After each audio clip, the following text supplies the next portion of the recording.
Frédéric. Bonjour Elisabeth. Nous allons essayer de parler un petit peu de l'effet de votre psychanalyse dans votre vie professionnelle. Je me suis rendu compte que vous mettiez beaucoup en avant la question de la créativité. Absolument. En rapport avec la clinique. Voilà, c'est assez émouvant que ce qui nous réunit ici aujourd'hui, c'est le cas de Kevin que vous avez entendu l'année dernière, en juillet 2017, à People, donc le congrès de psychanalyse européen. C'est un jeune homme qui avait un profil assez hétérogène, enfin assez atypique, et qui posait des gros problèmes, c'est ce qu'on appelle les crises clastiques. Donc il cassait tout, si vous voulez. Et sur sa route, il lui est arrivé de croiser cette cinéaste, Clémence Hébert, qui a travaillé plus de 6 années en partenariat avec l'institution où je travaille depuis bientôt 20 ans, qui s'appelle La Porte Ouverte à Blicky, qui avait tout un projet qui n'était pas au point de départ dédié à Kevin, mais il y a eu une rencontre, si vous voulez. Ils se sont trouvés, ces deux-là, vraiment. S'en est initié toute une forme de partenariat où lui, qui était quand même bien turbulent, bien fugueux, bien casseur, a commencé à se montrer extrêmement sensible au fait d'être filmé, d'autant que la cinéaste retournait l'écran LCD au moment où elle filmait. Ce qui veut dire que le jeune homme pouvait se voir en train d'être vu, si vous voulez. Donc c'est l'usage, au fond, de la caméra comme une forme d'introduction du miroir dans le réel, on pourrait dire ça. Ça a été vraiment une révélation, j'ai même jusqu'à dire presque une révélation de l'image de lui-même.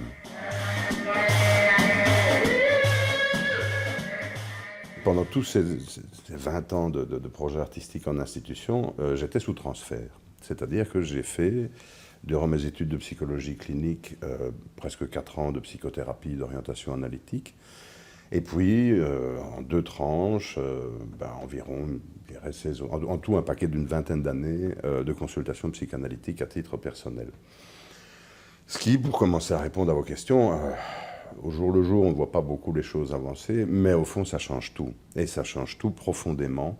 Et je pense que le travail sur son propre fantasme, le travail sur ça, ce qu'on ne veut surtout pas savoir, généralement, permet aussi d'extraire une autre richesse des pratiques cliniques. Mais moi, toutes ces années, je n'ai eu de cesse, d'une part, que de continuer ma formation analytique par des cartels, par l'Association de la cause freudienne Belgique, par la section clinique du champ freudien, enfin voilà, toute une formation permanente, continue, rigoureuse, je trouve, exigeante, et arriver surtout à ce qu'il y ait une opérativité dans le réel, que ce ne soit pas qu'un discours, qu'il y ait quelque chose au niveau de la rencontre clinique et au niveau des pistes. Parce qu'au fond, ce qui est très important, le temps de la rencontre advenue, c'est quand même qu'on initie un projet thérapeutique individualisé. Alors évidemment, on ne peut pas faire du cinéma avec tous les cas en institution, mais il y a divers artistes qui ont été invités tout au long de ces années, que ce soit en photographie, en musique, en peinture, enfin voilà. J'ai toujours eu le souci en parallèle finalement de continuer ma psychanalyse personnelle, de continuer ma formation analytique et de continuer à inviter des artistes, au fond pour un peu améliorer ou en tout cas de proposer des nouveaux outils dans la thérapeutique au quotidien, avec des jeunes gens pour lesquels la vie n'est peut-être pas si simple que ça au jour le jour non plus. Ils ont déjà inventé leurs solutions. Nous, on doit s'insérer dans leur système de la manière la plus, qui convienne le mieux à leur problématique. Je pense que s'il y a un guide, en tout cas lacanien, dans la pratique clinique, c'est de se repérer au corps et au langage. Savoir ne pas interpréter, justement. Ou en tout cas ne pas comprendre trop vite, c'est ce que Lacan conseillait. Et ça, je pense que c'est un guide pour la pratique clinique, en tout cas dans mon travail en institution. L'analyse elle-même, le fait d'être en analyse, au bout d'un moment, les choses s'imbriquent, si vous voulez. Et certains cas cliniques se retrouvent dans sa propre cure. C'est-à-dire que je me suis retrouvé, je pense à un jeune homme en particulier, avec qui il y a eu un très long travail qui a été réalisé, presque 9 ans et demi en institution. Donc on l'a rencontré, il était tout petit, enfin tout jeune, si vous voulez, il avait 12 ans et demi. Et normalement, chez nous, à 20 ans, la prise en charge se termine et on doit trouver un centre adulte pour prendre la relève, ou en tout cas pour continuer le parcours. Le fait est, c'est que pour lui, on n'a pas vraiment trouvé tout de suite. L'analyste, à ce moment-là, à l'issue d'une séance, se lève d'un bond. Mais vous vous intéressez vraiment à ce jeune homme. Je dis oui, je suis sûr, vous allez remuer ciel et terre. Et donc, ça mélange aussi bien l'analyse personnelle qu'une intervention précise du psychanalyste sur un cas clinique qui finalement, je pense que si mon analyste Yves de Pelsenay ne m'a pas un peu secoué, disons le mot, je ne me serais peut-être pas autant préoccupé de ce cas. Mais l'analyste s'en est soucié. Il en a pris des nouvelles et le dénouement a finalement été très heureux. Il faut dire aussi qu'à ce moment-là, on était dans tout un projet musical. Et que ce jeune homme, c'est sur YouTube, donc je peux le dire, a été vraiment servi pour sa candidature dans son centre adulte par sa petite vidéo YouTube, où on le voit jouer de la batterie, faire son atelier musique, enfin voilà, très bien. Le fait est, c'est que les premières institutions qu'on est allé visiter, il y avait une forme de peur, parce que c'était un garçon qui mesurait presque 2 mètres, qui pesait plus de 120 kilos, qui était d'origine africaine, il en imposait. C'était vraiment un costaud. Or, à l'intérieur, et c'est là aussi la finesse, je pense, de la lecture psychanalytique de la clinique, c'était un jeune homme absolument charmant. C'était un grand autiste, où l'imprévisible est tenu à distance par 1001 stratégies. Comme tout le monde l'avait vu en train de jouer sa petite batterie, la porte s'est ouverte, tout le monde avait « Ah, c'est toi le musicien, bienvenue chez nous ». Et là, l'angoisse s'est totalement apaisée, il a pu se présenter comme un jeune homme. Salut toi, tu vas bien? Salut, salut, salut, bon voilà. Et donc l'intervention du psychanalyste dans ma propre cure a sans doute, en tout cas pour ce cas-là, permis tout ce travail de sublimation, d'une certaine manière, donc la musique, les films, YouTube, tout ce qu'il faudra. Mais en tout cas, ça a servi le cas clinique, j'ai envie de dire, dans son export, entre guillemets, c'est-à-dire dans la manière dont il, lui, peut continuer à vivre avec, oui, maintenant il a un ordinateur dans lequel il y a des centaines de morceaux de musique. Il a ses objets. Je pense que dans la pratique clinique avec les psychotiques ou les autistes, il faut trouver ce qui convient. Et généralement, le sujet lui-même nous l'indique. Il suffit voilà, qu'il y ait une bonne rencontre, d'une certaine manière, et qu'à partir de là, eh bien, on débusque les pistes de travail. C'est chouette, hein? Je pense que c'est ça la plus belle formation. C'est d'avoir en parallèle, en tout cas moi ça a été mon cas, cette pratique clinique avec les jeunes gens autistes qui pour moi, il y a eu une vraie rencontre en effet. Et il y a eu là quelque chose, il y fallait peut-être bien aussi la psychanalyse pour encaisser tout ça. Puisqu'au fond, on rentre chez soi, vous savez, vous travaillez dans le milieu depuis longtemps aussi, c'est la même personne, ça continue, vous comprenez ? Alors évidemment, c'est des choses, moi peut-être qu'au point de départ, au début de ma carrière, il y a 20 ans, j'y réagissais peut-être de manière très affective, avec un investissement peut-être un peu inadéquat, ou en tout cas une forme de lire les cas qui était peut-être un petit peu sociologique, ou chevrotante, ou imaginaire, ou enfin voilà, je ne sais pas très bien comment le dire. Et au fil du temps, au fond, voilà, on se crée soi-même comme clinicien, je pense, vraiment.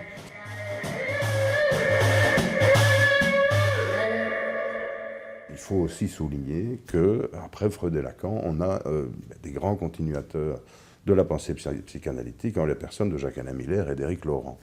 Et donc je pense qu'au XXIe siècle, ce discours et cette pratique ont absolument...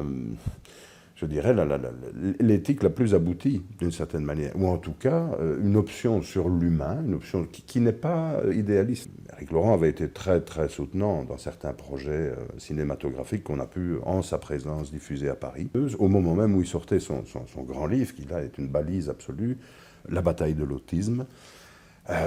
Voilà, ça c'est des choses inoubliables. Ça m'a guidé, ça m'a aidé. Par exemple, sur le projet musical, il m'avait dit, à la sortie d'une conférence qu'il avait fait ici à Bruxelles, « Ah oui, c'est vous qui m'avez envoyé ce truc-là » Oui, monsieur Laurent, c'est... Non, ah ben, j'aurais dû vous remercier, c'est femme. Vous les aider à transformer leurs cris en voix.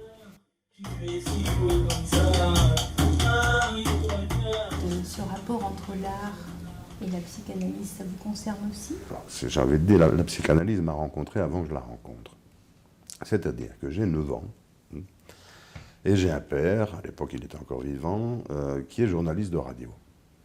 J'entends dans la radio une dame que je n'avais jamais entendue de ma vie et qui s'appelle Françoise Dolto. Mon père, qui n'était quand même pas un triste, on va le dire comme ça, s'est fendu me chapardé quelques dessins d'enfants et il lui a fait interpréter sur antenne avec 300 000 auditeurs. Bon. Et donc ça a commencé comme ça. Françoise Dolto interprète un de mes dessins. Moi j'ai 9 ans, je ne comprends pas le tiers du quart de ce que cette dame raconte. Mais le mot, pour ne pas dire signifiant, psychanalyse est apparu. Et le père, mine de rien, y est associé de manière très très proche. Bon. La dimension artistique, pour commencer de vous répondre aussi, je pense qu'elle me vient un peu de là. En tout cas, à ma grande surprise, ma propre cure a sans doute tourné autour de la question de la mort du père, ça c'est certain, mais lui a rendu un certain lustre. À savoir que, au fond, l'analyste a un peu indiqué, insisté, vous savez, sans Françoise Dolto, sans cette émission de radio, sans le fait que votre père soit là, vous ne vous seriez peut-être jamais intéressé à la psychanalyse. Et donc, pour moi, la connexion art et psychanalyse, elle est évidente. Et moi, en plus, ça vous vous en douterez, j'ai une prédilection pour ce qu'on a appelé, depuis du buffet, l'art brut. Donc, l'art des fous. C'est moi, Rocky, et comment tu vas, toi? Eh bien voilà, moi mon bureau il est absolument rempli de tableaux, de sculptures, des projets qu'on a fait avec les jeunes dans l'institution.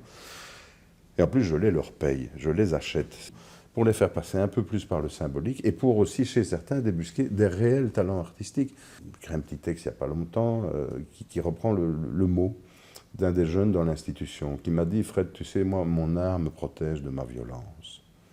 C'est un jeune homme qui était quand même particulièrement violent.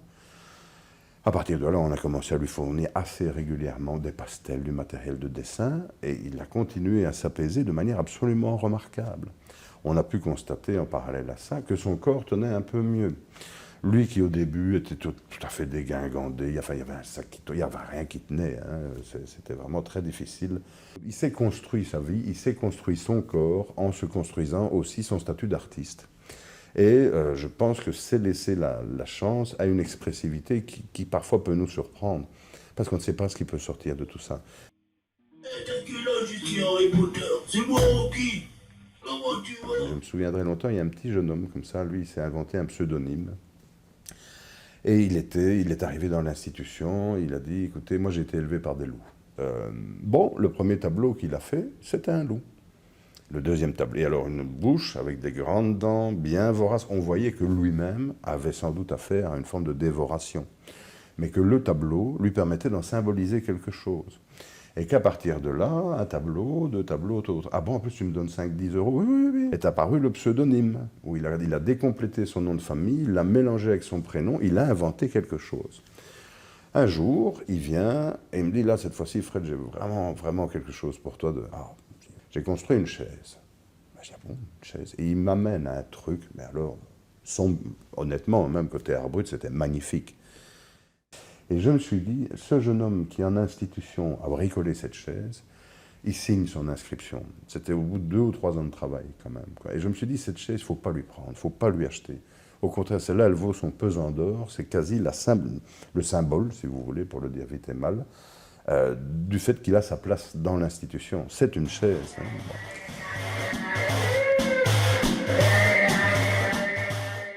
Moi, j'ai fait 15 ans de maison avec des jeunes gens qui parfois ne parlaient absolument pas, qui m'ont appris des choses comme la communication hors sens, d'une certaine manière, la communication par borborigme. En tout cas, ils vous ont amené vers un certain engagement. Oui.